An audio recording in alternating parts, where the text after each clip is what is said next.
Warning, we are a spoilers podcast. At times we are also an offensive podcast. And we are most certainly a verbally explicit podcast. So if you fear for any of your delicate sensibilities, please back up now before you reach the point of no return. Alright, pussies, this is your final warning. Welcome to another episode of Cinematic Anarchy. And today we're welcoming back Mr. Omar. What of him, which ain't much. Well, we haven't seen you in a little while, sir. And I'm kind of interested to see how you and Viking here work together. And, of course, also we have Thomas the Viking. Hi, everybody. And today we are... Oh, you know what I just realized? We're talking about the Warriors. We're going to have no female input whatsoever for this particular podcast. That's perfect. So, we are actually... There wasn't really a whole lot of estrogen to that movie, especially because it was made... At the time it was made, they were stupid with that. Well, it was mostly testosterone in that bitch. It was like 99.99% testosterone, except for like those very few scenes with the one woman. And the radio announcer. Okay, not for nothing. That was questionable. How did these guys, when they announced their name, the female gang announced their name as the Lizzies, how did they not get that? How did they not understand that what was going on was, just turn around, leave now. There's nothing here for you. So, this is a fantastic cult favorite film that was based off a book by Saul Urich of the same name, which was based off of The Odyssey. So, a lot to unpack here. Hopefully we'll be able to get into... You guys are very, very quiet. I'm listening. I'm just paying attention. You were talking, sir. I mean, exactly. For once, we're letting you get your information out. Oh. We only like savages, but we have manners. And what happens what happens if I'm talking out of my ass and I just stop mid-sentence? Like, you guys got something? Please help. That's a you problem. I guess that is a me problem. Okay. So let's just let's start at the top. Let's start with the meeting of the gangs. Cyrus. Now, that was fucking amazing, just seeing all of them there, like, showing how many... Like, let's be honest, the New York police force that they had, the NYPD, at the time, it would not have had the numbers to deal with that many gangs in one sitting. Yeah. That's fair. That's probably why the police knew... The police probably knew about the meeting. They just probably was like, yeah, we ain't going there. Fuck that. So basically that wasn't the entire setup either. It was supposed to be 9 delegates from each gang. And you had some really interesting looking gangs. You had a gang of mimes, which... Oh, don't... fucking hate mimes. The Baseball Furies. I don't think the mimes had did they have an actual name? Were they just the mimes? Did anybody catch the back of the jacket at all? I don't think anybody gave a shit. No. Really. I mean, the mimes, you get into a fight with them and they just kind of, their weaponry is just imagery, you know? What are they going to do? Put you in an imaginary box? And beat you up with an imaginary bat? Oh, possibly that rope that they... whip you with a rope. Strangle you with the rope. You get air strangled. Fucking idiots. That's probably their whole biggest thing. Is like anyone who goes up against them just fucking absolutely annihilates them because they just absolutely rip them apart with just sayings like, "What are you gonna do? Strangle me with your imaginary rope?" and shit like that. And they probably just get really disconcerted as well. Fuck this shit, man. Why did we pick choosing mimes? Yes, we're gonna... They can't say anything. I mean, there's no trash talking. Trash miming. No, there is trash talking. It's just one-sided. Can you trash mime?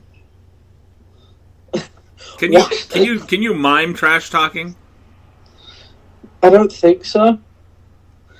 Yeah, probably. That's nobody can see what I was doing there. We're just sitting here making. We're just.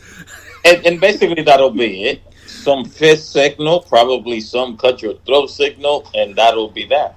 See, this would be the benefit of the visual medium right here, because we're both just miming to each other, just making fists, cutthroat. You can't see that. These older gentlemen via audio. Yeah, you're not participating, sir. You're just kind of sitting there. No, because the way you two were just doing that then. You're like the embarrassing dads at a family wedding that I'm just like, I don't know these people.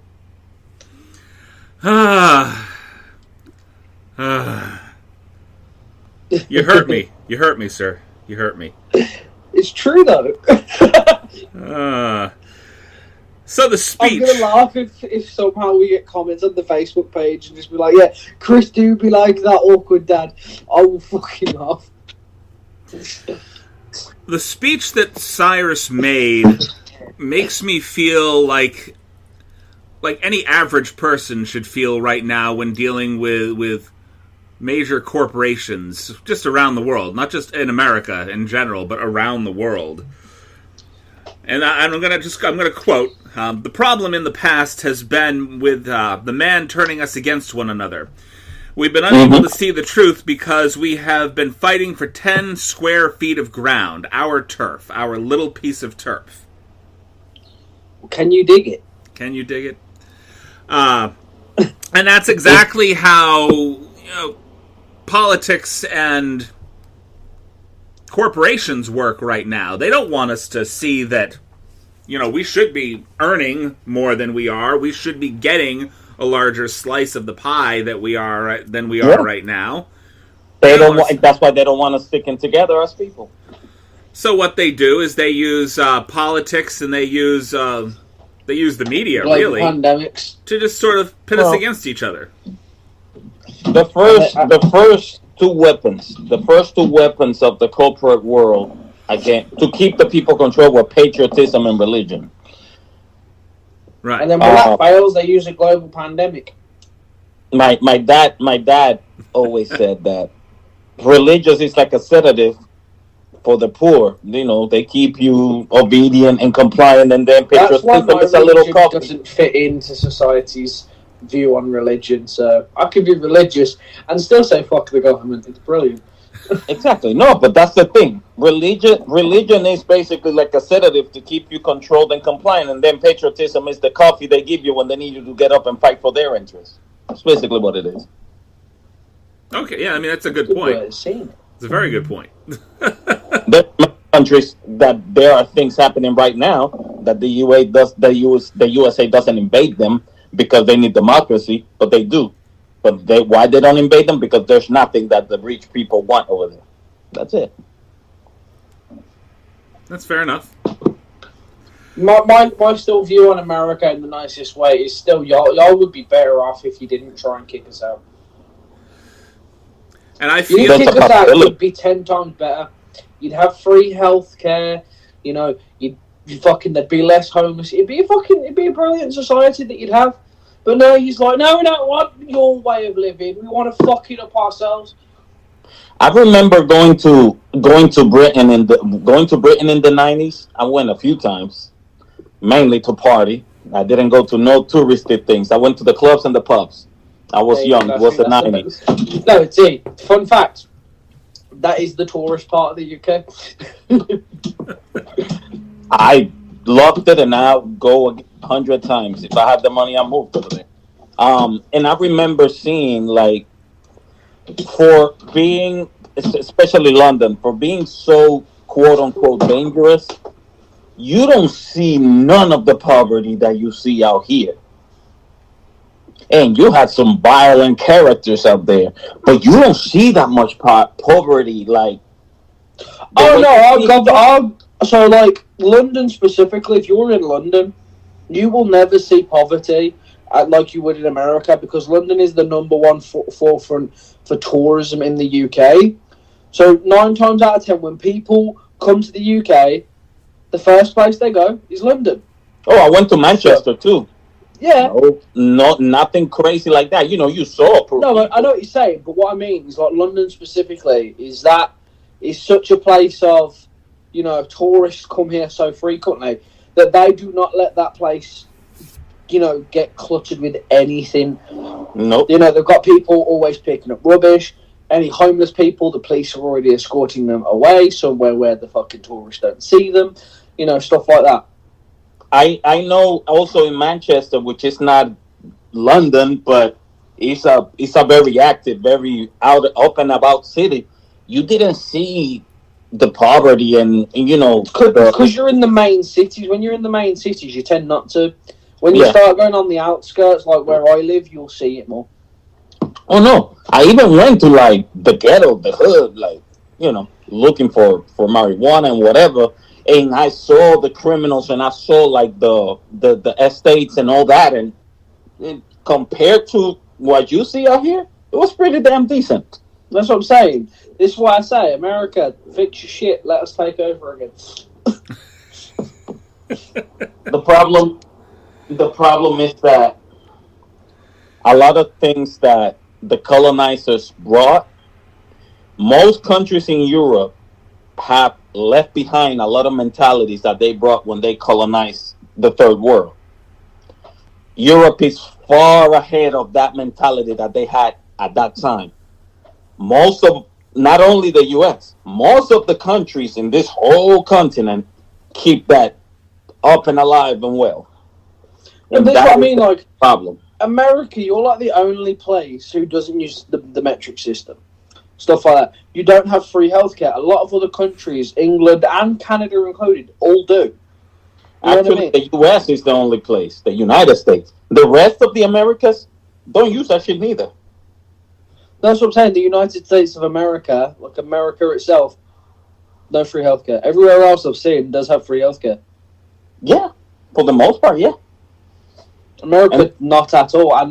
And you have like student loan for your government, and it's fucking horrendous. I know we've gone extremely off topic here, Chris, because we were speaking initially about the Warriors, and now we're talking about how England should recolonize America. But still, I'm just listening. I'm just here. I'm just listening to you guys.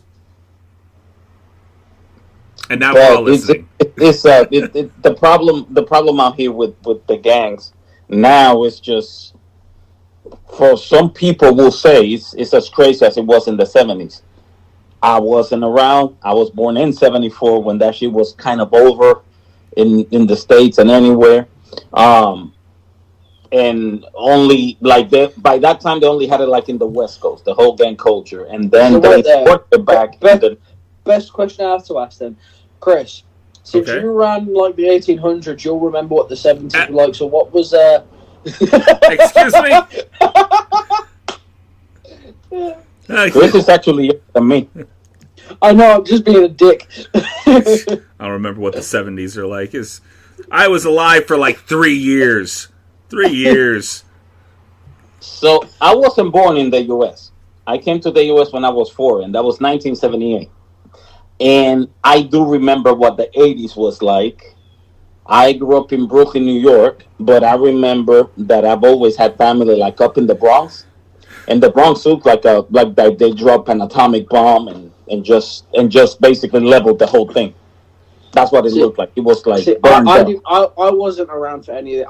I'm a 90s baby. I was born in the late 90s. But that's like I didn't grow up with any of that sort of stuff. And like I hear about it and I think, Jesus Christ, it must have been fucking horrible. But then it was I wouldn't know. I'm gonna tell you how pathetic my view of gang culture was. Okay? Pathetic. Did you try and join one? No. I mean, keep in mind that I was probably raised in one of the most white bread towns in all of the New England area. You know. So you were brought up in the sort of town where people's brothers were also their fathers. I said white bread, not inbred. White bread. White. Gotta keep the bloodlines pure. You had a lot of daddy uncles. I wasn't exposed to much of It's a dunkle. anything that would be considered gang culture. However, I went to an agricultural school, and this particular school, it had two, and I'm putting this in quotation marks, gangs that were, I want to say musically based gangs. So there was an entire group of these just white kids that really liked heavy metal music. So you trying to tell me your school was basically Grease? Grease, Like West Side Story, Grease. but nothing anywhere near as intimidating. Okay, nothing anywhere near. And mind you, it's a loose fit trying to say intimidating when you're talking about either of those things. But musical gangs. Woo-hoo. The other group was a bunch of other kids that were just all over the place, ethnicity-wise. Glee Club. And they were called, and you'll probably remember this song. Oh God, what? Slam by Onyx. Of course. That's what their entire group was based around. That one song. So you had this group of heavy metal guys that called themselves the Headbangers, and this other group called Slam, and they would constantly get into fights for no fucking reason whatsoever. Well, no, there was a reason. Musical differences. It was a turf war. Well, yeah, it was a lot like the political ideology. Basically, it's like gang fighting, like gang war kind of out here with the liberals and the conservatives. Gang sort of stuff over here, funny enough, is like there's a time period when it happens, like of the gang stuff, because back in the day, you could be mates with somebody, like friends, I should say, with somebody from a rival gang, but the second you went to your gang areas, with your gang, for that time that you was there, you two were enemies. Yeah, but afterwards there'd be no ill fucking will. It's really how it is out here too in a lot of ways. When I grew up, gang culture, for example, in New York City where I grew up, it was very tame. You had gangs, but they were very local. You didn't have the explosion of gangs right now that has members all over the country like that. No, like in my area, we had the lowlifes, and the lowlifes were known because they were like the booster gang. They were like robbing big department stores, and they were called the lowlifes because they wore polo religiously. Basically, hip hop obsession with polo, Ralph Lauren, started with that gang, and they would wear everything polo. They even had like drawer check, but they would check if your drawers were polo. And they had that whole thing like corner where if you were wearing something nice and you were poor, and you were wearing something nice during that time, you bought it from them.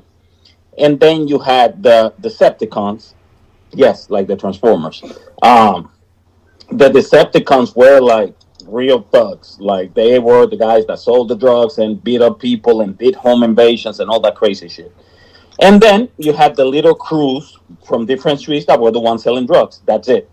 Nothing crazy where everybody was flying like with a little bandana around. Everybody was very low key about all that stuff. It was a lot like a lot of secrecy. Oh yeah. You knew things, but nobody ever talked about it. Chris. Yes. What gang were you a part of then? Nothing. You weren't a part of any gang? No. I thought you would have been a part of like the Cavemen or something. You're really stretching there. You're really stretching there. I don't have that. I don't have the forehead for that. I mean, forehead. The forehead. That's. He just said he didn't have the forehead. Look at all the fur I got going on now. I mean, I could. No, I thought you said you didn't have the forehead. Like forehead. the beating.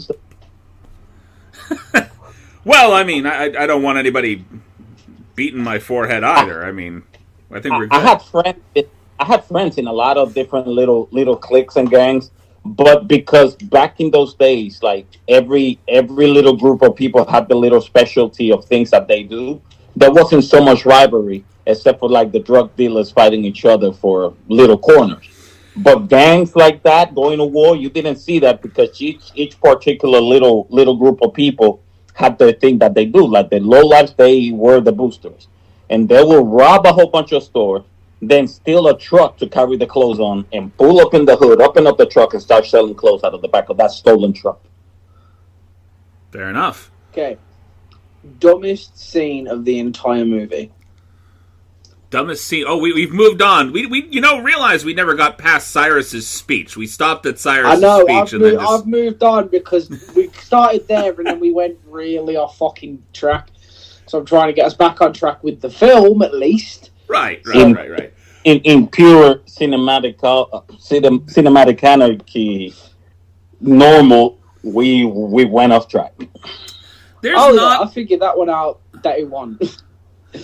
There's not a lot of scenes that I would consider dumb in the movie. The baseball scene for me, though, with the gang with the face paint and the baseball bats, and the one who's fucking dancing with the baseball bat. I'm like, dude, just fucking hit him. Like, why are you sitting there dancing with it? That is the pivotal scene that you see in a lot of, like, kung fu films or kind of, like, action films where you have that one guy who's got the weapons that is just kind of flipping them around, looking like he's got some kind of skill, and then the lead guy just walks up and goes, punches him in the face, and it's done. No, prime example of that, actually. Indiana Jones movie, the guy fucking swinging the sword around, and I remember him. Just shoots him. Yeah. I mean, nice work with your swords You'll there, bring but a sword to a gunfight. die now. Dumbest scene for me was the radio announcer. Yeah, I didn't like the radio announcer.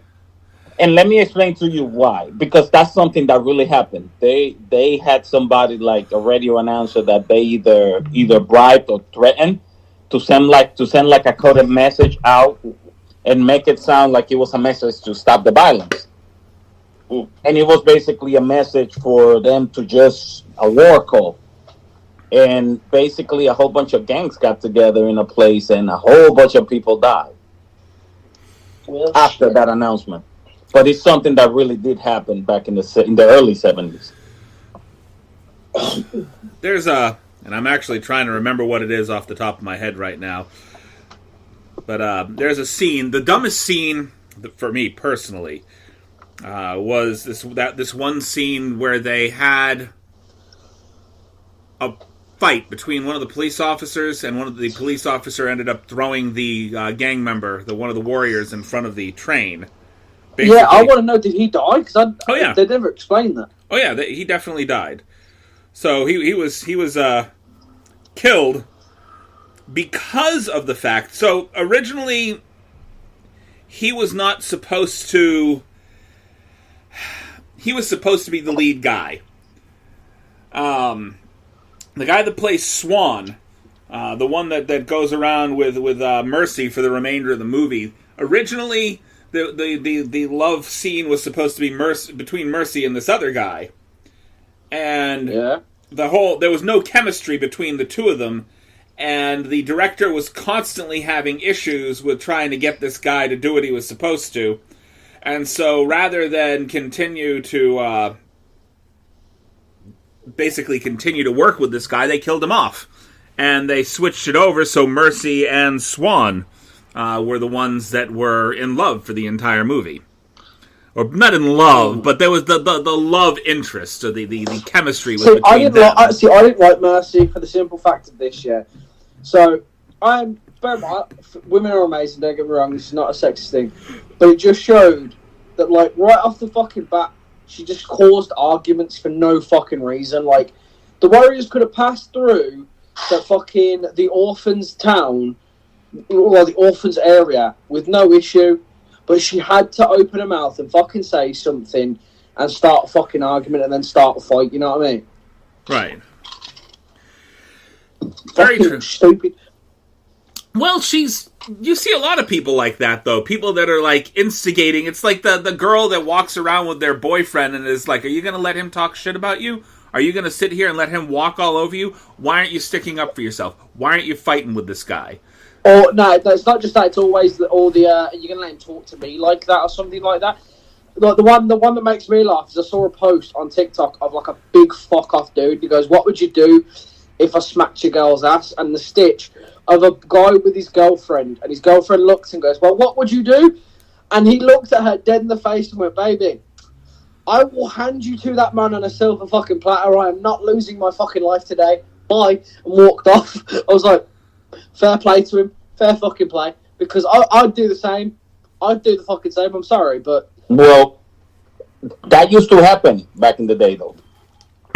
If you went to, like, places... And it was usually like the muscleheads that did this. Like you see, like the real criminals out there, like the real gangsters, real dudes that were doing things in the street wouldn't do shit like that. It was just like the guys out there who had big muscle who think like just because you have muscle, other people don't know how to fight. They used to do that. But back in the day, now not so much as back in the day. It's just that now it's more documented. Back in the day, everybody used to carry some kind of weapon. Just about everybody. And I saw a lot of big guys get shot, stabbed, and pummeled to death. So my personal scene, the one that I disliked the most in the movie, was how they took down Ajax. The way that Ajax went down in that movie, I think that he deserved a little bit better than that. Even though he was kind of an asshole of a character, I think getting taken down by basically almost raping a policewoman on a bench. Yeah. Yeah. I think that she wasn't a policewoman.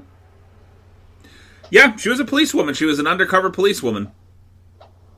Well, that's fucking shit. Yep.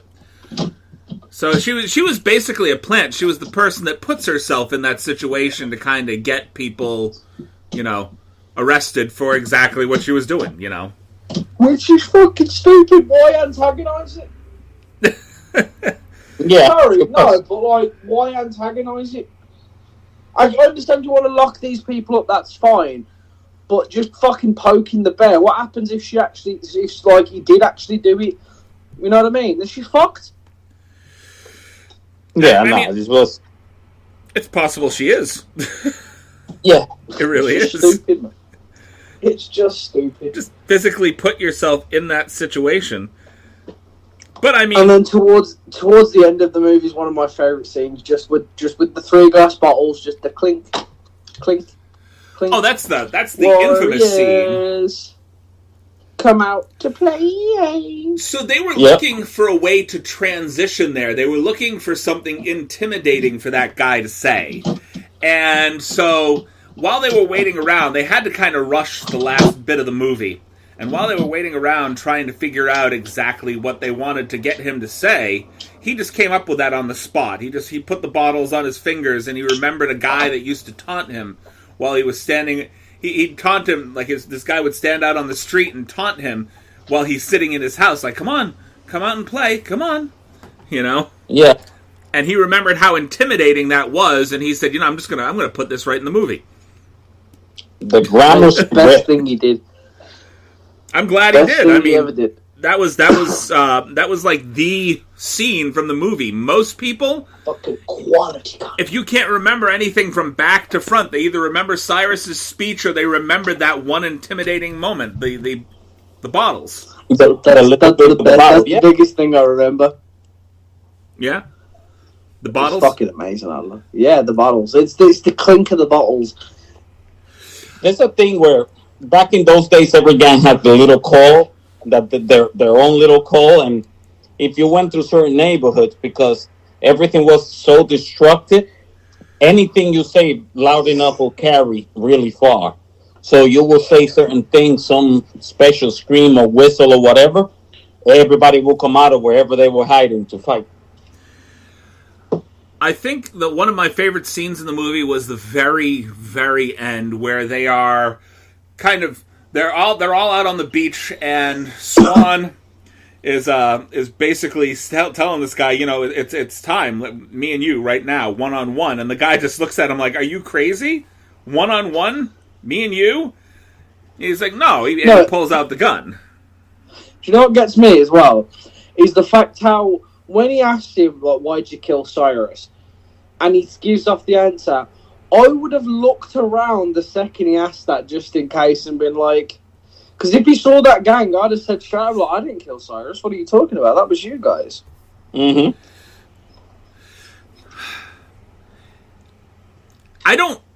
How did he give himself up, though? I mean, I didn't see any of the Gramercy riffs kind of standing around during this speech. They was all, like, right at the fucking back, so, like, they wouldn't have been on camera at all.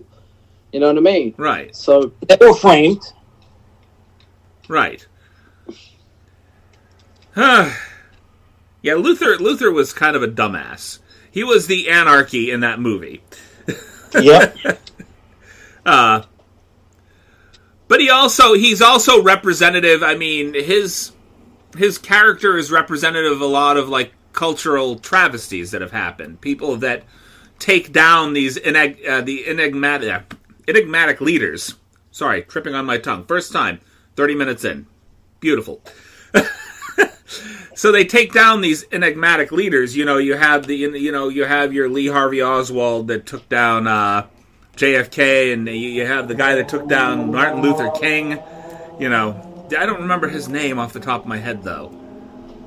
The one who did Martin Luther King? Yeah. I can't remember. I'm actually happy that I cannot remember. I don't think that the name of the guy that killed Martin Luther King should be anywhere near as important as, like Lee Harvey Oswald. Everybody knows that name, and I think he got what he wanted to out of it. Let's just call that guy the U.S. government for now. Yeah. It's more than likely that's the situation in both cases, too. You probably don't have the right guy with Lee Harvey either. This is where this episode never gets edged, just for that one thing. No. He was the guy that did it. The guy that killed Martin Luther King, he did it. But he didn't just woke up and decided to go out and seek this guy out and do it. Disorder. No, but what I mean is now that you've mentioned the U.S. government, this episode's going to try and go on air. The FBI agent who's listening in to fucking Chris through his phone right now is probably sitting there like that episode is never going to see the light of fucking day. No, because we don't have any theories ourselves. I'm not pointing fingers. But it was documented that the government had something to do with killing Martin Luther King. He went to court and everything. Well, there's entire documentaries out there that have seen the light of day about it. So, yeah. Our little podcast is not going to get shut down just because we're like, that was a thing.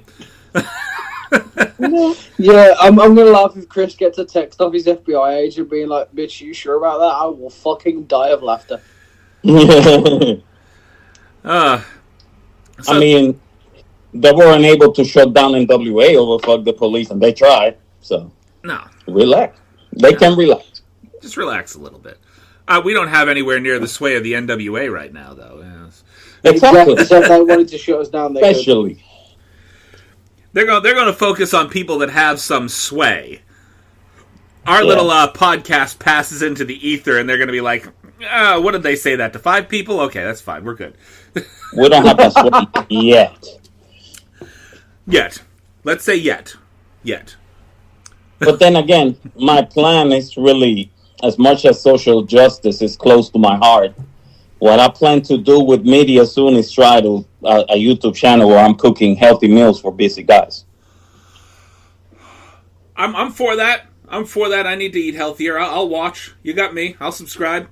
So I've learned a lot of things that are very quick to make and are healthy that will help you, in your journey either to lose weight or gain muscle or whatever you're trying to do or get healthy. I already told Chris one thing he needs to start doing to help with the weight loss. Not drink sodas. There's one thing I hadn't said yet. No. Cut off the sugars. No sugar, no carbs, basically. My downfall has always been bread. And also make sure find out what your calorie intake is daily. and drop it down to like about 1,500 calories a day. Yeah, that definitely helps. Okay. That's what helped me. Dropping it down that drastically, you're going to put yourself in a thing called a calorie deficit. So you are going to feel like you're starving, even though you are eating healthy and eating the right foods. But you are going to drop the weight drastically. And the more water you drink, the weight will just turn into water weight. And then you'll end up pissing it out when you wake up every morning.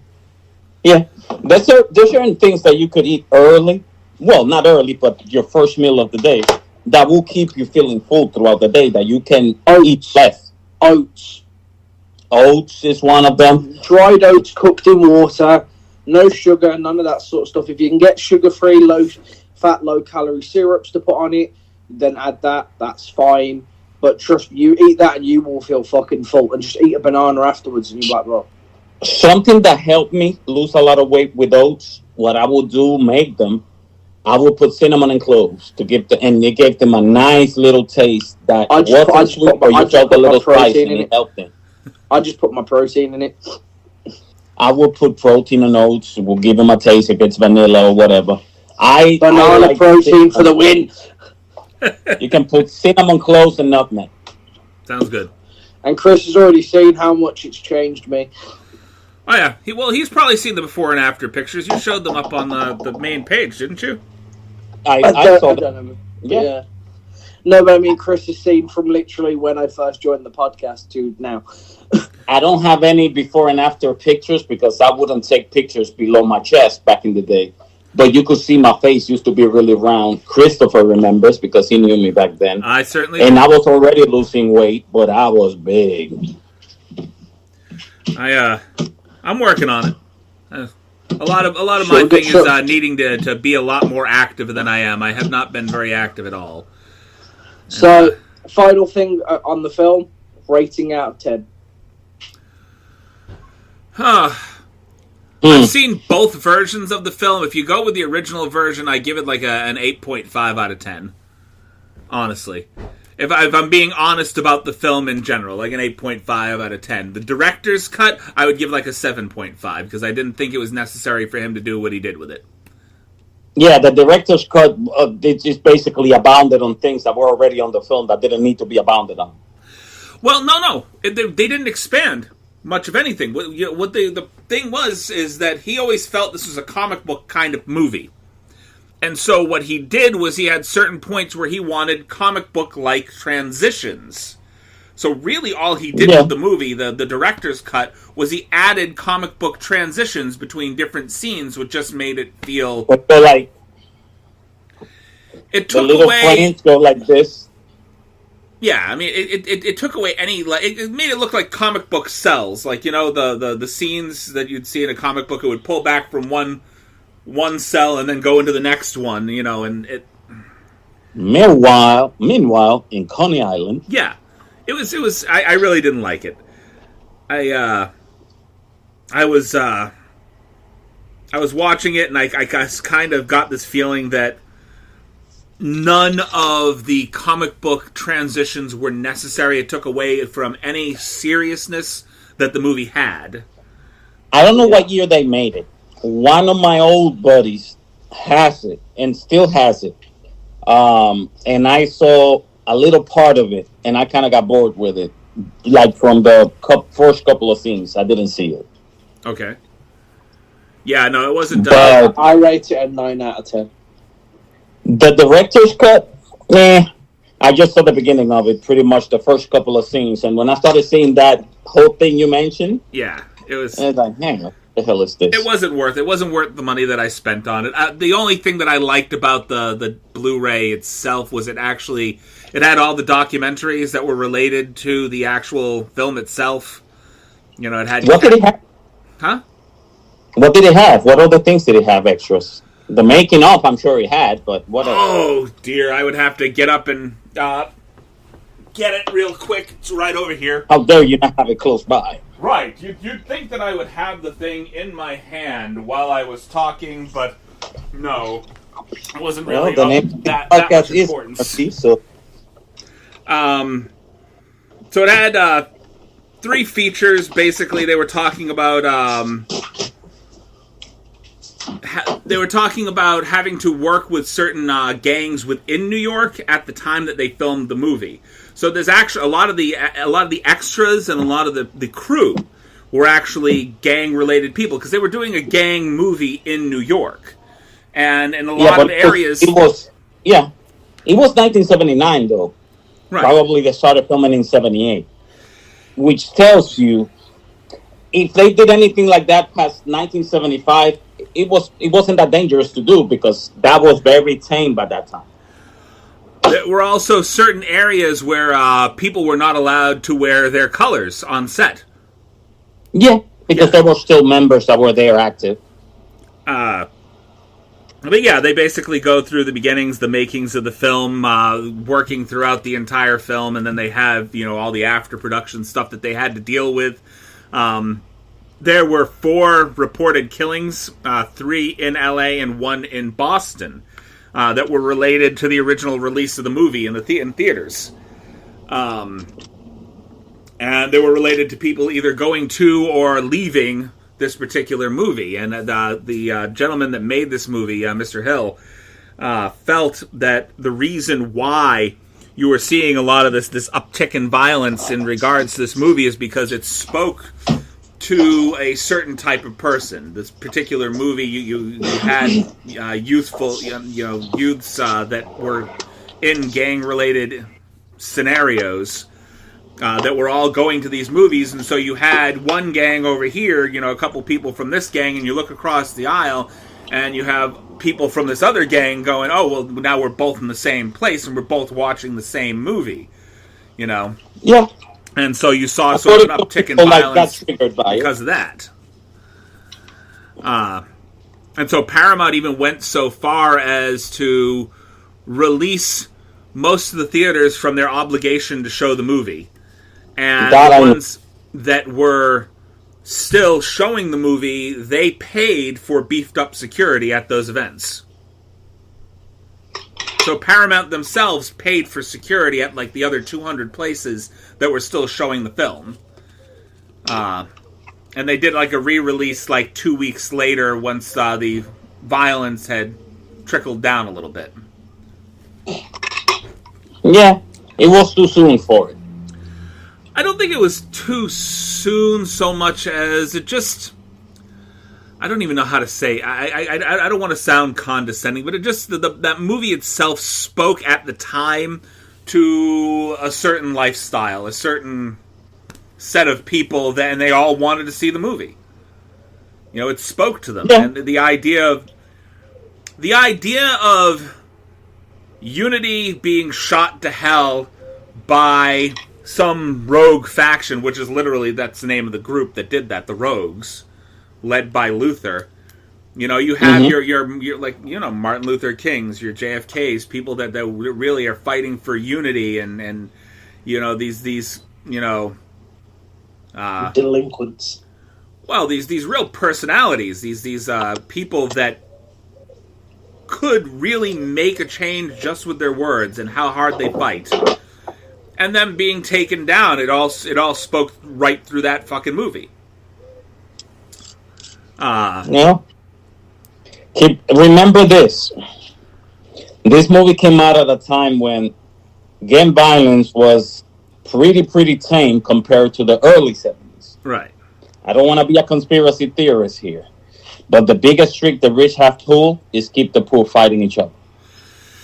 That's why I think that speech that we talked about at the head of the podcast was so prevalent. Even now, talking about everybody fighting for their own little square of land, their little piece of turf.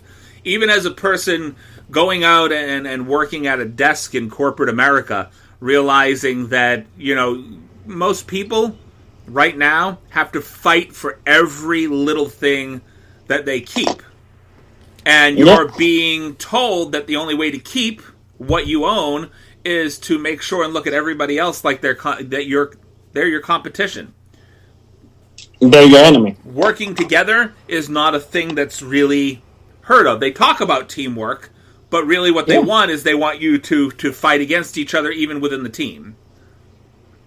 Well, you got to understand, every time there's a little bit of unity among the lower class, through comes some leader that will make you see your neighbor as your enemy. Right. Because there was a lot of unity, for example, to give you an example, when Obama became president. Right.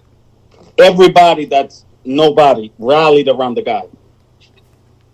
So everybody else that thought they were somebody, that looked down on the nobodies, were against him.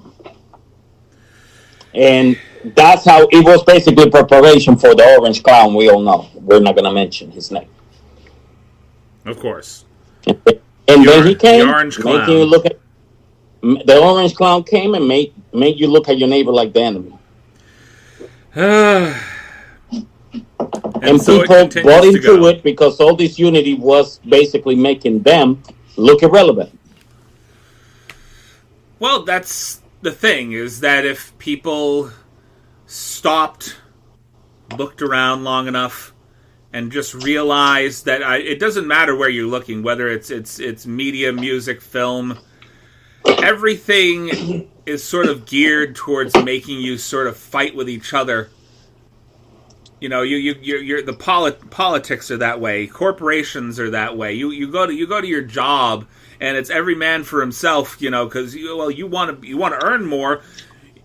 They've even designed it.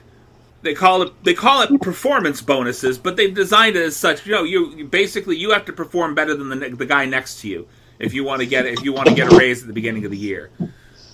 All right, you have to perform. We create that uncomfortable little resentment from your co-worker when you're supposed to be equals. Right. They want you to. They don't want you to. I don't like America. They don't want you to discuss wages amongst yourselves, which is not illegal.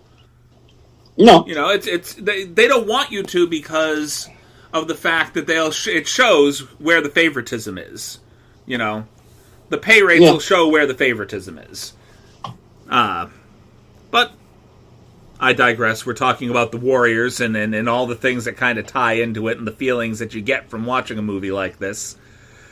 Any final thoughts on the film itself? It was phenomenal, but it could have been better. It was a great movie. A lot of hidden messages behind the intention of the film.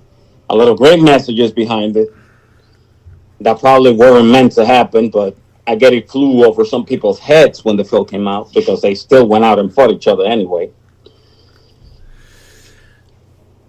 You know, and I think in general, you have a film that was based on gang culture, based on a book on gang culture, and when you watch the movie, I think a lot of people expect, well, it's a movie about gangs. You're expecting not what you watched, which is you're watching different types of families of people. Yeah, type of dynamics. It's a family dynamic. Calm down, Dominic Toretto. Say that again? I said, calm down, Dominic Toretto. Bring it fair into this. You got a family dynamic out of each and every one of the gangs, outside of maybe the Rogues, which were sort of more chaos than anything. Yeah.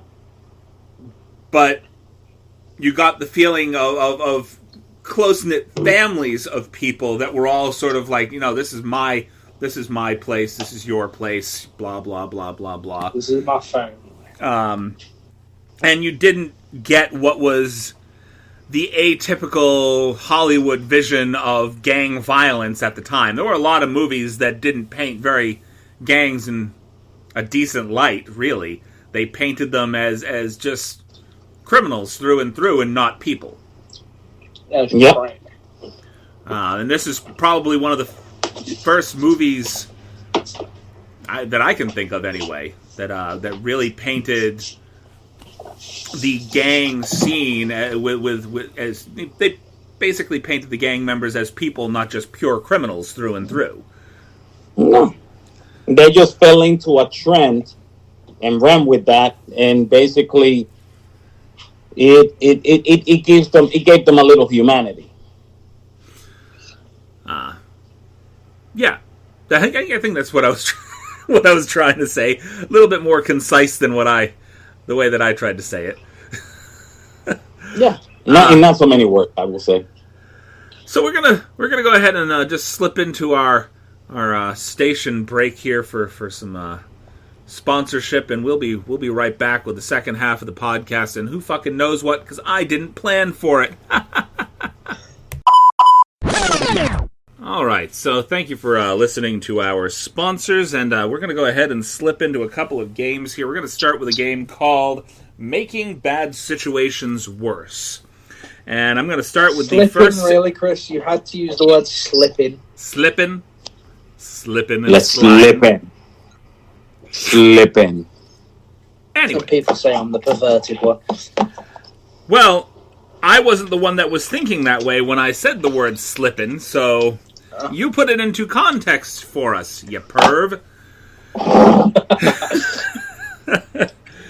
So Flipping works. We're going to start with the first situation. I get stuck in a room with all of my exes. Make that situation worse. Your dad walks in and all of them say your dad's better at sex than you are. Oh, that's much worse. Mm-hmm. How about you, Omar? Anything for that? I am so sorry. I was not here for like 1 minute.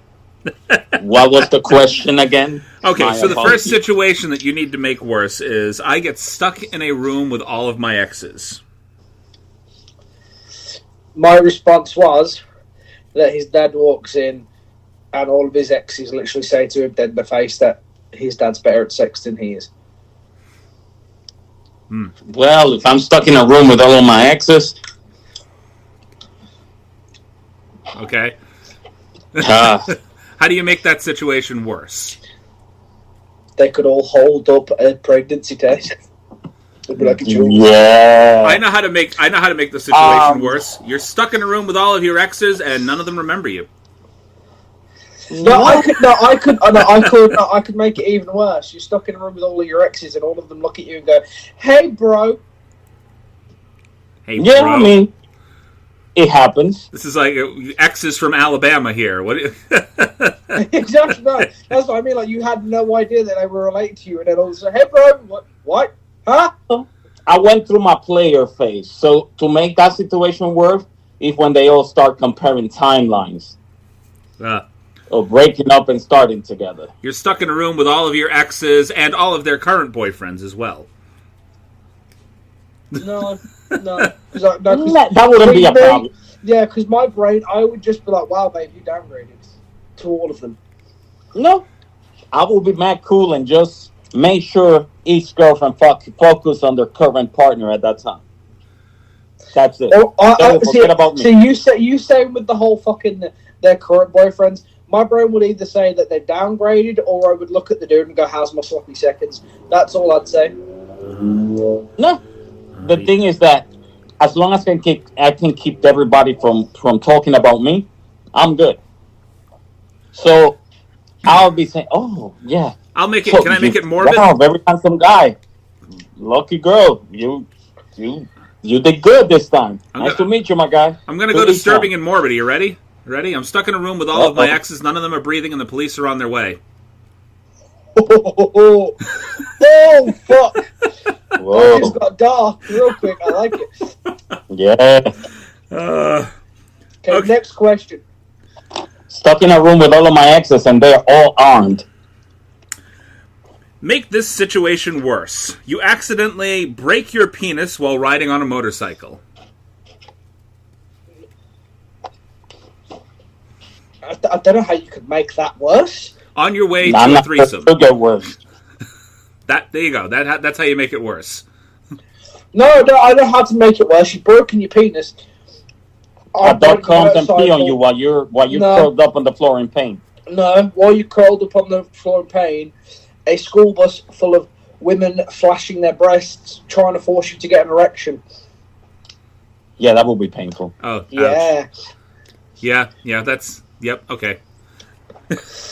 All right. Yeah, you got a broken dick and someone's trying to get you to have an erection. Nah, not fun. How do you make that situation worse? Okay, I'm going to say this. I don't know how you make this situation worse. You accidentally drink a glass of your lover's ass sweat. How do you make that situation worse? They could look at you and say, that wasn't mine, it was my dad's. There's that. That wasn't mine, that was my dog's. It's even worse. Yeah, that's even worse. And then here's how you make that situation worse. You have to ask them why there's a glass of their ass sweat just sitting out. Asking for the explanation is what makes that worse. It's like, why? Why are you doing this? I don't think I would want to know the explanation of that ritual. Right, that's why it's worse. I don't want the explanation there at all. No. Okay. But of course, if you're one of them ones where I'd ask why, but then as they're about to tell me, I'd just go, you know what, I don't want to know, just get the fuck out of my house. Yeah. Because yeah, I really don't. But of course, they will start explaining the ritual so you can understand and not be so grossed out. There's no not being grossed out by that. You have a jar of your ass sweat. But they're always hoping. It's always so romantic. How can you romantically present ass sweat anywhere? What? Oh, they will try. Trust me. Do you know how hard I worked for this? Next. Trust me, they will try. Right. And they blame you for not appreciating it, too. Make this situation worse. You are voted least likely to succeed by all of your coworkers. How do you make that situation worse? You get fired that day. Yeah. Yep. Proving them all right. Yeah, exactly. There's nothing you can. Like you get that vote in. You get that vote in, and then your boss just calls you into the office, and literally right afterwards, after it's been announced, and you literally have to clear your desk off because you've been fired. I'm gonna tell you how you can make that situation worse. Unfortunately, not for yourself. That you do succeed, because usually when they vote you least likely to succeed, it's because you look like you could, and they don't like it. Yeah. Or it's because you are succeeding. When you're least likely to succeed, nobody cares enough to vote for you. Right. That's a resentful thing that people would do. Yeah. That means that you're important enough, or they are resentful enough to say something. If you're that much of a slacker, you don't matter enough to vote for you. Nobody knows your name.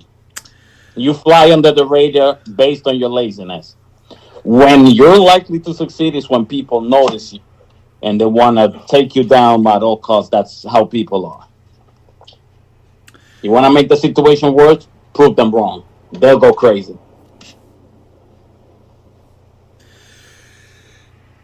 Make this situation worse. You freeze to death and are now a ghost. Make that situation worse. The frozen ghost, it becomes summer while you're out there ghosting. Nobody realizes that you died. When you become the ghost, you end up back at your house and you find out that your wife's been sleeping with your best friend. Literally, how about this? Literally, nobody realizes that you're dead and nobody misses you. And you're a ghost and you now realize it. Yeah. Much no, not even that. You're a ghost. People know that you're dead and they just don't care. Yeah. You just materialize yourself into a room right when they're talking about you, and part of the conversation is, yeah, I sure don't miss that motherfucker. Okay. I'm trying to think. This one's pretty bad too. When you realize you just died by people saying they don't miss you. Your significant other gets a sex change without telling you. A what? A sex change without telling you. Oh. How to make that situation worse? telling me she always wanted me as a man too, and she wants to give me that brand new dick. No. No? Make that situation worse. Make it worse. Your dog dies as well. Yeah, but I mean, any situation can be made worse by the dog dying. I mean, really. Exactly. That's an the easy only out. logical way, because that's a pretty bad situation. Okay? There's nothing wrong with the sex change, like, fair play to you, but, like, fucking give me a heads up first, like, damn. Well, there's nothing wrong with this exchange. What's wrong is just popping out of the blue without me knowing about it previously. Like, you don't tell me, there's no forewarning, I have no knowledge of this, and boom, you come home and now there's a random strange dude in my house. Like, what the fuck? Yep. You're trying to tell me you're my wife? Your significant other gets a sex change, and you find out when you won't come home one day and they're cheating on you. I mean, by that time... With your sister.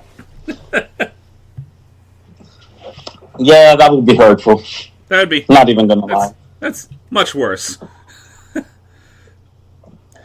End up falling asleep in the front yard with no clothes on. Make that situation worse. You wake up to your neighbors, everybody's standing around you in your front yard just looking at you and laughing.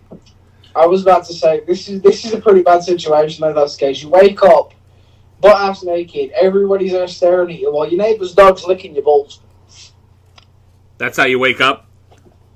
Exactly, yeah, that's what wakes you up. Not that the feeling of people's eyes on you, no, the fact that there is a dog licking your testicle. You should move from the neighborhood at that point, because they will never let you live that down. No, hell no. No. Their neighbours will look at you when you're coming out of your house and they will pull their dog away and be like, no, you stay the fuck away from that crazy guy. You've fallen asleep naked on the front lawn, ass first, on a sprinkler head which is turned on for the 4:30 a.m. watering. You would... Yeah. Oh, just the look on your face. Chris, you win. Fuck that. Yeah, you do. Make this situation worse. Your dick starts glowing in the dark after a one-night stand. How would that be worse? Fucking hell, you have your own lightsaber. Make it worse, is what I'm saying. You can't. Because it's a good situation. Now, motherfucker, you have a lightsaber. That your junk is glowing. That's a. Yeah, you have. I don't think there's anything that could make the situation even bad. Exactly. I think nothing in life will bother me after that happens. If that happened to me, motherfucker, I would be like, I never have to buy glow-in-the-dark. I watch a lot of bad movies, so hear me out for just a moment. The only way that situation could be made worse is that there's not a working camera around to document that moment. Exactly. Your dick starts glowing after a one-night stand. The following evening, your dick turns into a radioactive monster of its own and separates from your body and starts going on a killing rampage. Hey, I'll be like, that was an involuntary section. I would literally say, as long as you're back in time for tea, we're good. Gives a whole new meaning to that song, Detachable Penis. That will be an involuntary sex change right there. Right. See? Well, see, now we're taking a good situation and making it worse. So I will if that happens, I will be, oh, now my dick is gone. I guess it's time to take those hormones. Now I need titties. Okay, next question. Make this situation worse. You lose your left nut in a bicycle accident. Am I a fucking cyclist? What's his name? Lance Armstrong? Lance Armstrong. That's the one. Lance Armstrong. Lance Armstrong. Neil Armstrong. Neil Armstrong, yes. The bicyclist, Neil Armstrong. Fuck up. Hey, it was the Armstrong part. Okay, fuck you. Pedaling on the moon. But who am I, Lance Armstrong? So, make that situation worse. You lose your left nut in a cycling accident. You look in the mirror and realise you're Lance Armstrong. Yeah, that will be made worse. Didn't you already Wait, didn't he already lose a nut to cancer? Exactly, that was his right one. Now he's lost his last one. Yeah. That was the only one I had. All I had was my left nut. Now it's gone. Fuck. Exactly. Ah. Exactly. All Frank, no beans. Oh. You lose a nut during a cycling accident, but it wasn't just a regular fall. You lost it in the spokes. Oh, don't. Oh, I can feel that. Ah, you bitch. Literally got torn off. You want to know how to make it a situation work? The bike wasn't a bicycle; it was a motorcycle. Ah! Ow. Oh. No, see, if it was a regular bicycle, it would be worse because those wheels go slower. If it's a motorcycle and you get your nuts caught in the spokes... No, because if it's a motorcycle, it's pulling more off. It's pulling more off than just your left fucking nut. That is true. That is true. Well, I saw a guy get his elbow cut in motorcycle spokes. Trust me, it's way worse. Yep. Next. All right. Last one of these. You get hit right between the eyes with a flying sausage. Make that worse. That sausage has been cut off of a guy. I was about to say that sausage isn't actually a sausage. It's your penis. It used to be part of a human. It was your penis from the last joke. No, it's your penis that your girlfriend ripped off because you said the wrong thing. Or you refused to clean when she asked you to. They cut your thing off and slap you with it. Oh. No. You'll be crying. Wait, no, I was proud of that. See, I went timid. I was just going to say it was a frozen sausage. Consistently. Sorry, what? I went timid. I was just going to say it was a frozen sausage. Nah. Get hit between the eyes. We're going full gore. But you guys went detached penis. Yes, we have a lot. We're going full blood and gore. You guys went with the Lorena Bobbitt. You know. Yo. Somebody threw your own dick at you. That's. No, see, and as it happens for some guys, make it 10 times worse. And just like the horrifying part of it is the penis it's an attached penis that hit you in between the eyes. The scariest part, and what makes it worse, is it's from a child, and unfortunately that child's penis is bigger than yours. Yeah. Especially if you're one of those guys that's all they got going on for them. Child penis. Well, who are you now? Okay, I'm going to move on to something else. Anyway. I don't want to talk about this no more. No. It got scary real fast, didn't it? No. Okay. That made the situation worse, didn't it, Grimson? Just a little. Just a little. It's the aim of the game. All right. So we're moving on to the game of nasty things. And this is just basically... Wait, is a nasty thing a child penis? Yes, that's nasty. We're going to start with the first question here. Things that you wish came out of your nipples. Kool-Aid. Kool-Aid coming out of your nipples. Not just any Kool-Aid, red Kool-Aid. Huh. I mean, I don't have anything particular that I wish came out of my string cheese. Or silly string. Oh, no, you should have said whiskey. Whiskey? How much did I drink last night? Drank so much it's coming out of my fucking nipples. Exactly. I am lactating whiskey right now.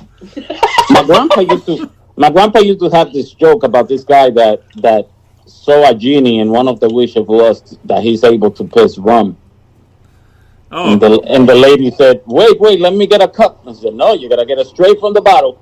Oh.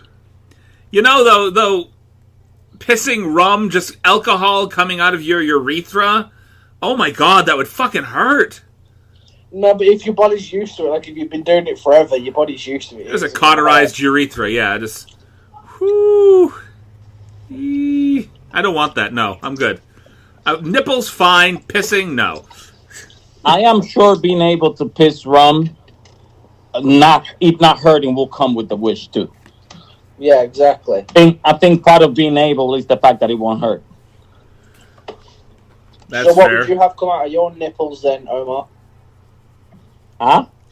What would you have come out of your nipples? Obviously, I said red Kool-Aid. Chris has said string cheese or silly string. What about you? Baileys. Good man. The only reason why I said silly string is just the connotations at a party. Just walk up to somebody randomly, lift your shirt. Psst. Baileys and hopefully Baileys. very cold.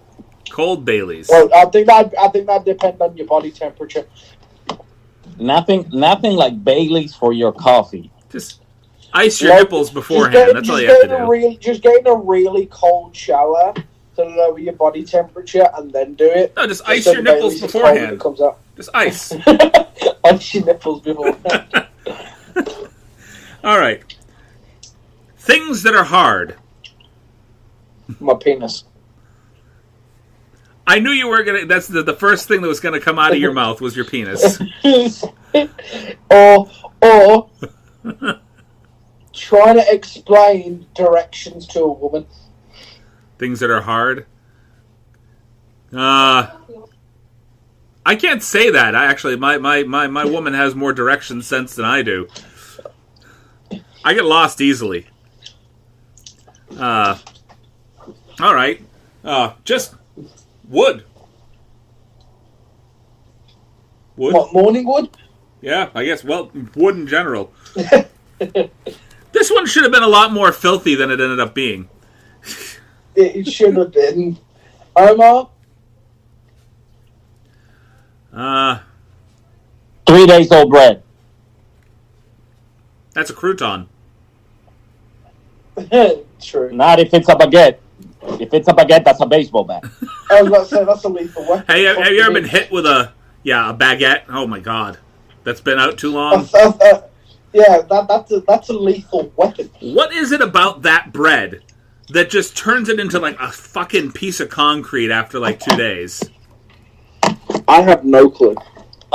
They make it with more water, less eggs, less of everything that's not water. That will make it soft longer. That's the only reason. I only know that because my grandfather was a baker. Things that really got Adam and Eve not kicked out of Eden. They really?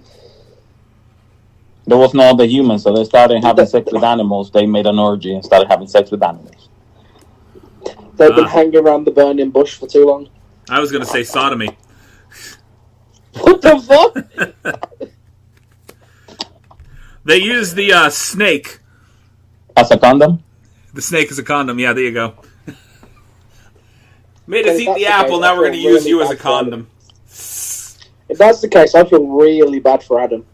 There was a story about an orgy in the jungle, kind of went like that.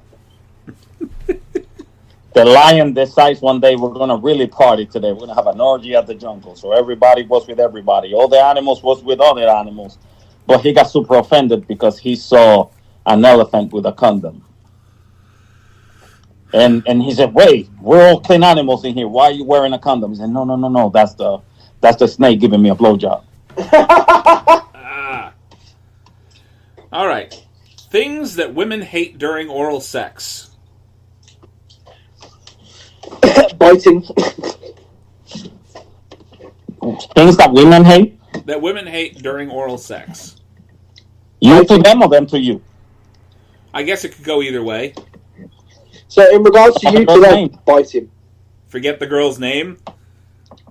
Say some other girl's name. Say some other Say girl's her name. mother's name. Farting.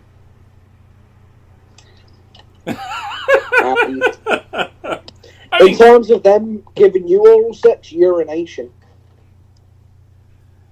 I guess that depends on the girl. No, most women tend to avoid that one though.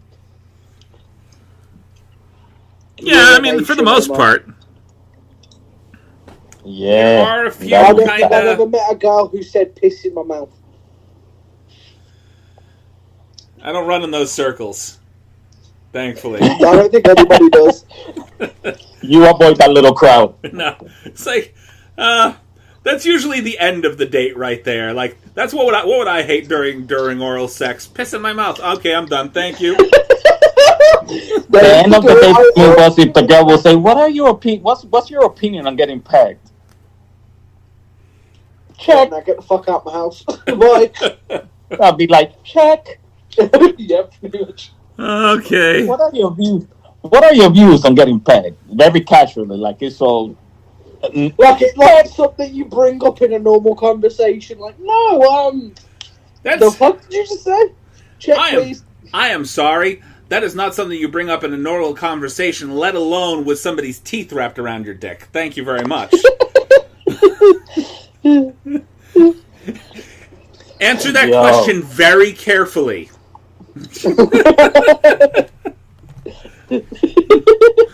Yeah. Okay. Okay. Answer that question. I didn't know that was going to be a question. Ooh. Things No, that the minute while she's at it. So, what are your views on this? And yeah, just extra you conversation. messed it up. And there's not a lot of things that could ruin it for a man. That will ruin it for me. Your views on... Yeah, like if they start getting like extra political or whatever while you're in the middle of oral, you know, That wouldn't ruin it for me. No? Nah. Even if you realized that they were way on the other side of the fence from what you were thinking? Oh yeah, that would ruin it for me. Like if a white girl was giving you head and she's like, what's your thoughts on the KKK? I'm like, get the fuck out. Bye. Well, if she's of that complexion, yeah, it will be a problem. Why is this Like even it's a being brought blind up? girl as well. Like it is a blind girl doing it. Yeah. Well, I'm looking to introduce you to my father, and, well, I need to know about this beforehand. How do you feel? What? He wears the hood around the house. Oh, God. Okay, leave. Go. Your father? Well, here are my views. Your father would like me as much as I would like him. Yeah, exactly. Next. Next, things that give you nightmares. Turning on the TV to watch anything relating to politics right now. The thought of Chris naked. That gives me nightmares. No, something that gives me nightmares, truthfully, fucking centipedes. Centipedes? Fuck Centipedes. those creatures, man. I hate them. Ugh. They are nasty creatures. I have a couple of exes that gave me nightmares. One thing that gave me nightmares when I was younger, and I wasn't even a young kid. I was in my teens, in my mid-teens, was when I first saw Candyman. I couldn't look at a mirror for a few weeks. For me, that was Nightmare on Elm Street. Nightmare on Elm Street, the first film, that whole scene where Johnny Depp was like dragged up the wall and... See, that didn't bother me. The bit that got me was the girl in the fly box. When you see her skin start ripping off and then she becomes a little fly. No. I could not sleep for like a solid month after that. I was fucking struggling. I did have one nightmare of a show. I don't know if you guys seen the show Luther. Yes. I haven't seen it, but I know of it. You know, that girl that was like the little serial killer chick with the redhead, I used to have a crush on that girl prior to that show. When I saw that show, that same night I saw that episode where she killed her parents, her grandparents, whatever, that gave me a nightmare. Oh. Because basically your crush The way turned she into a was so, murderer. like, proud of that. Oh. Yeah, I could see how that would give you a nightmare. So, and she's a great actress. But every time I see her in a movie, I remember that. I guess that's how great of an actress she is. Well, a lot of people have those roles where you watch them and you they're synonymous for a particular role, and it kind of screws them over. Like, nobody is ever going to look at, what's his name, Robert Pattinson, and see fucking Batman. They're going to see the shiny vampire, you know? See, for me, it's like Keanu Reeves. Some people see Neo. I personally see, Bill and Ted. Yeah. Yeah. Exactly. That's what I see and that makes it tough for me to see him in some more serious roles because I'm always just waiting for him to break out and he had. When I saw him in the Matrix for the first time, I said to my dad, "That might have been like my only issue with John Wick." I love John Wick. Don't get me wrong, it's an amazing film, and but I only see Neo with guns. Right. Well, Matrix, they had guns, but John Wick was more like gun-oriented than Neo. Didn't Neo mostly just fight with his hands, though, not with guns? Not in the first movie. They have guns, and they have everything in the first one. The first movie, it was mainly guns until the very last fight. Okay. And then every movie after that, it was all hand-to-hand combat for Neo. Last question from the game of nasty things. Things you would title an X-rated version of a Disney film. What was that? Things you would name an X-rated version of a Disney film. Aladdin. Aladdin. Poker Hot Ass. Aladdin. I don't know. There's not a lot of places you can go for that. Aladdin will be like a gay porn film. Oh, good lord. The little Merslave. Asladin. Oh my god. What did you say? The Little Merslave. There you go. Beauty and the Bestiality. Oh, fucking hell, Chris. Wow. I think I threw up in my mouth a little bit. Just a little. And the Bestiality. Snow White and the Seven Whores. Starring Mr. Ed. Oh, God. Oh. Yeah, you don't even have to go with Snow White. Just come White and the Seven Dwarves. There you go.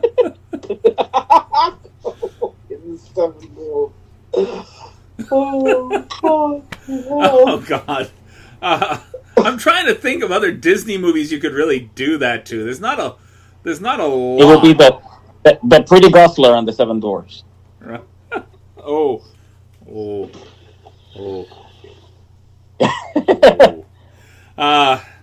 There's not a lot of Disney movies that you can really give. No,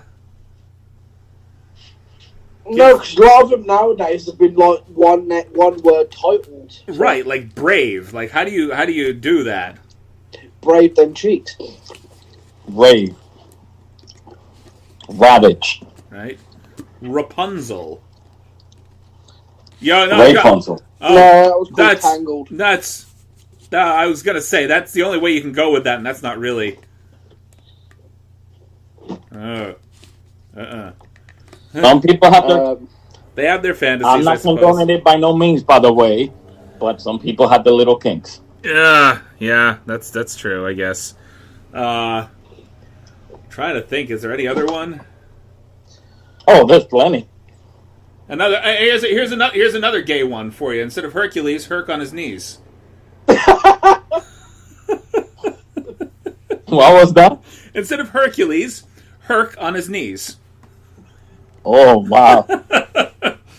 I'm just trying to think. That's strong. There's a lot of one-word Disney movies. Damn. Yeah. Toy Story can just be left alone. What? How about Mary Poppins Stuff New York? Or Pop and Mary.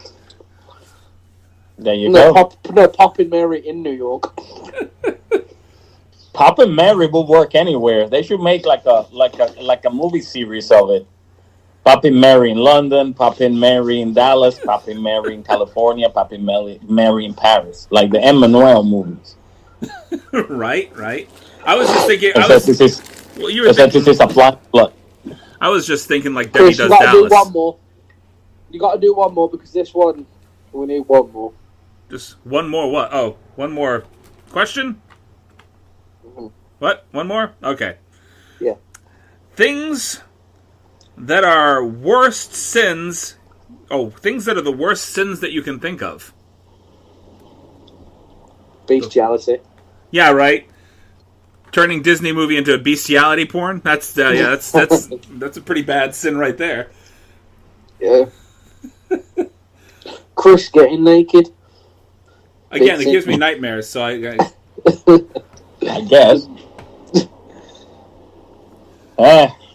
A real sin. Let's be honest. And Omar, I think, will agree with me on this one. Telling your grandma her cooking ain't shit. Oh. That's not a sin. That's suicide. That's a sin and suicide. It is a bad thing that the sin is suicide. Yeah. Right. Suicide by grandma. You say something like that, you better have the doctor standing next to you going, time of death is... At the ready. Just have the fucking morgues outside. Yeah. You know, have the wagon ready. You're going home in a meat bag. That's what you're going home in. Fuck off, you ain't going home. You're going to the grave like right fucking down the road. You don't even get a body bag. You're going home in Ziploc bags. Okay? My grandma was a great cook to where she probably wouldn't get sentimental about it. But she was a very funny lady and very practical joker. Well, she will do some shit like never feed you again. If you go to a family function, you wouldn't have her food. She will make sure you don't. Yeah, she'll be spiteful. It's like, don't worry. She'll do it. Yeah, being petty. You will never have to worry about eating that again. Oh, wait, no, not you. So, oh, Grandma made her peach cobbler. Yeah, but not that one. You ain't touching that one. You ain't fucking eating it. And she'll be nice to you just for you to think you're gonna have her food again. So she'll say no. I've got one of the worst sins I've ever seen: turning pumpkins into presidents. Yeah, that's America for you. Fuck the fairy godmother that did that. That's all I'm saying. Fairy Clan's mother that did that must have been higher than a motherfucker. The Fairy Clan's mother. That's if that's not God's practical joke on. On humanity in general? I don't know what is. That is like America saying, we are the best, now let me show you our worst. Pretty much. There is no reason at this particular point that any American should be going, we're number one. No. You have to work for that again, assholes. After what you just did, we have to work for it again. My real thing with that is, and I tell people all the time, there's such a thing as toxic patriotism. Because there's nothing more patriotic than recognizing the problems in your own country and trying to, want better for it. That ignorant speech of this is a great country and if you don't like it, leave. Yeah, it's great for you. So what about me? Fuck me then? Because it's great for you and I shouldn't have a say about it? That's exactly how people think, though. It's great for me. I'm doing fine, so if you don't like it, leave. It's like looking at somebody and saying, your problem doesn't matter. Everything's fine where I am. Your problem isn't shit. That's what they're saying by doing that. Yeah, basically because it's not their problem, then there's not a problem. You're the problem for complaining about it. And that's a problem unto itself, which is a fantastic subject for a tea time episode. Definitely. We haven't done that in a while.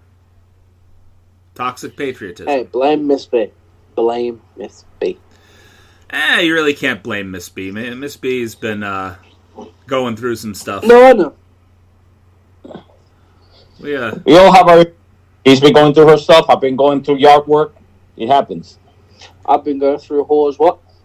Yard work. Chris's face. Nice. Nice. Oh. With that... That's really what I've been going through. Home improvement.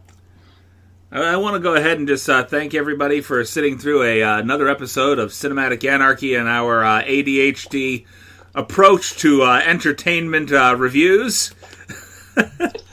9 times out of 10, when you watch our podcast about a specific film, you're not going to get any information about that film. You get about 7 films and a little bit of the film we're supposed to be talking about. Pretty much. You can listen to us on 7 films and 14 newscasts. You can listen to us on Spotify, Apple Podcasts, Breaker, Anchor, pretty much anywhere where podcasts are available. We are hoping to get up on both YouTube and Twitch to get some decent content out there as well. We do have our pages, there's nothing there. And please, like, subscribe, visit our Facebook page. Whatever you got to do, just get us out there. Please, for the love of God. Wrong, go hit that button. Go hit that button. Share our links when you send them nudes. It works. It gets us out there. We're not those people. Don't press the red button. Press the fucking button. Press the button. Fucking press it.